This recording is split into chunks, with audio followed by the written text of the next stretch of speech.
Hello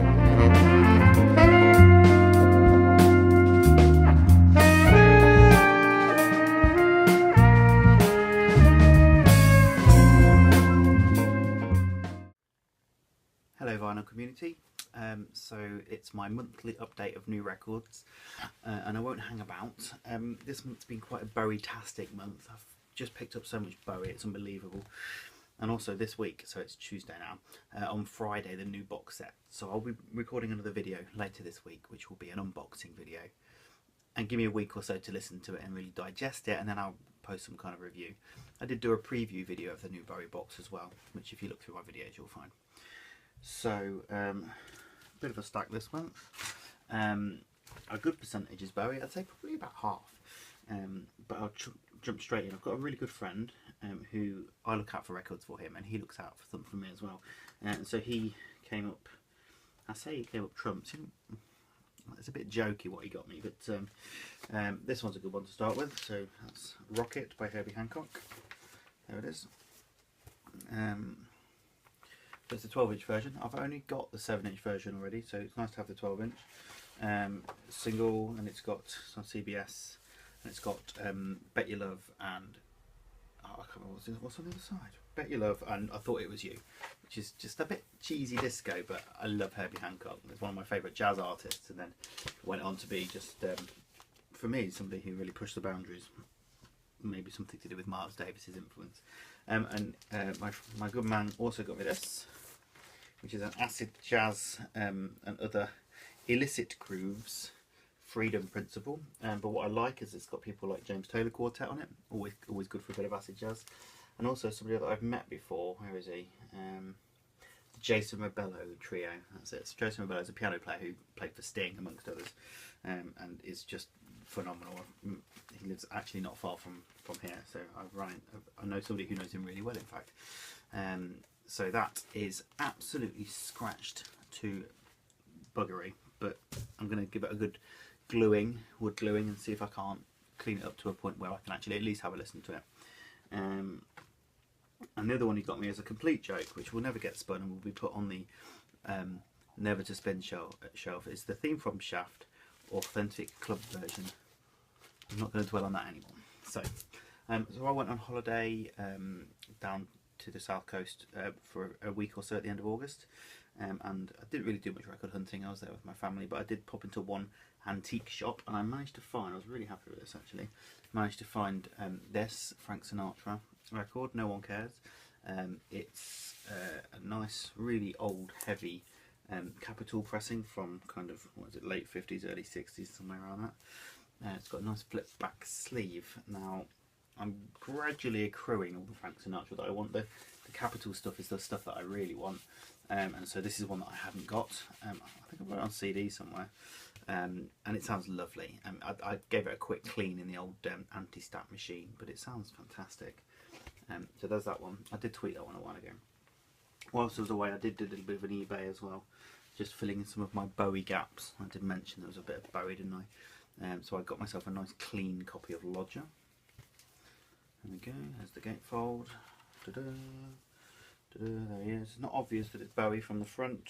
It says it there obviously, but it's not.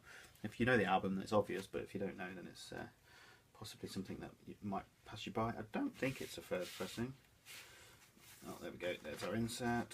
Lovely, look at that. And so, well, it's an orange RCA label, so it could be a first press.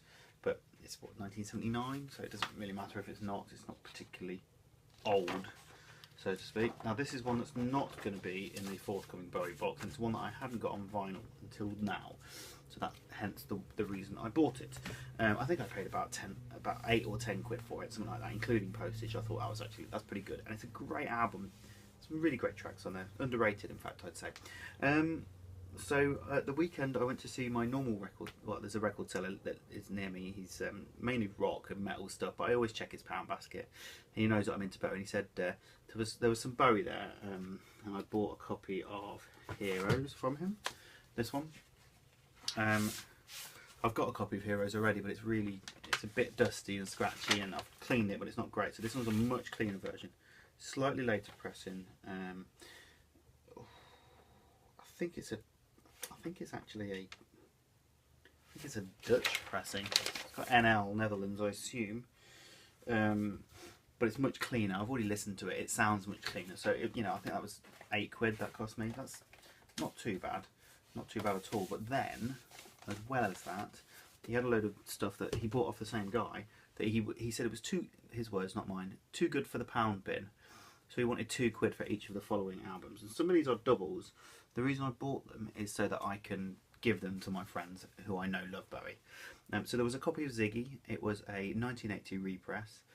I've already given that to one of my friends. It cost me £2. It's like buying somebody a pint, isn't it? So a nice copy of Ziggy. That was nice and clean. There was a copy of Diamond Dogs, not in the gatefold, with the uncensored sleeve, and you can see it's not an original pressing, I don't believe. No, not for a second. Strange font on there, so I need to do a bit more research about that one. But for £2, one of my friends will get that for Christmas or something. I got a copy of Changes 2, so it's got the Main Man logo on it down there. Nice back catalogue, inner sleeve, love that, that's fantastic. And there we go, there's our black RCA. It's a little bit dirty, needs a bit of a clean. £2, smash him. What's that in dollars? Like $3 maybe, something like that. $3. And then I got a copy of that as well, The Best of Bowie. It's one that I've not got, so now I have got it. You see them going on eBay for like £8 or £10. Not on RCA. It's just K-Tel. It's quite a cheap label. Again, one that I haven't got, but it's actually one that I know lots of Bowie fans that can't find Bowie on vinyl for anything reasonable. So that will be gifted to somebody at some point. And then I also got a really beaten up copy. This was £1 for Give 'Em Enough Rope by The Clash on CBS, which is, I think, their second album. Please correct me if I'm wrong. But there we go, the original in a bag. It's a little bit scratchy, but nothing that a good clean won't do. For £1, it's worth taking a risk, isn't it? And it's my, you know, it's the guy I buy a fair bit of vinyl for him, so he obviously got this stuff in and kept it back for somebody like me. I'll be going back next week because I think he said he's going to possibly have some more stuff in soon. And the last thing that I did this month is I went to visit something called the Record Deck, which is a floating canal boat. I think he's based in London, but he floats all around the country. And I follow him on the old Twitter, and he tweeted that he was 2 miles up the road from me, so I went and seen him. Had a lovely chat to him, really nice bloke, knows his stuff, had some really interesting things that he was playing to me, like there's a disco version of Jerusalem. Wasn't for me, but I bought a couple of little bits from him, so I got myself a nice copy of Atomic Basie. That was £4, and that actually, it's not an old pressing, but it's a nice, really clean repress with an anti-stat bag. So I was really happy with that. It's actually one of those albums that I love Basie, but I haven't got this one. Sorry about that. So this is actually one that my grandpa used to listen to in the car quite a lot. So I know it really well from my childhood when I was a wee babber. So it's lovely to have a vinyl copy that I can spin. And it's a really nice clean copy. So for £4, I'm happy with that. The final thing that I found this month is this. It's a two-tone single, as you can tell by the sleeve. We've got two-tone man, black and white, silver label, plastic silver label, and this is by a band called The Selector. The singer's called Pauline Black. It was they did the B-side to the single that I bought last month, which if you saw that video you'll know about, and it's called Missing Words from 1980, and the B-side is Carry Go Bring Home by The Selector. I've got a number of two-tone singles I'm missing, but not that many. I'm picking them up one by one, and that's in good nick, and for £2, pretty happy with that. Yeah, they've got a couple of specials missing, one by the Body Snatchers that I need to get hold of, and there's also one by Elvis Costello on two-tone. He actually produced the specials' first album, so he, I think, to get the label established, I think he gave them a song, really, released a song with them. So if you've got that on a two-tone single, then you don't see them very often, so let me know, because I'd love to buy it from you. It's one that I'm missing. So that's my haul so far this month. Obviously, I've got my Bowie box coming out the weekend. It's about halfway through September, so there's still plenty of time.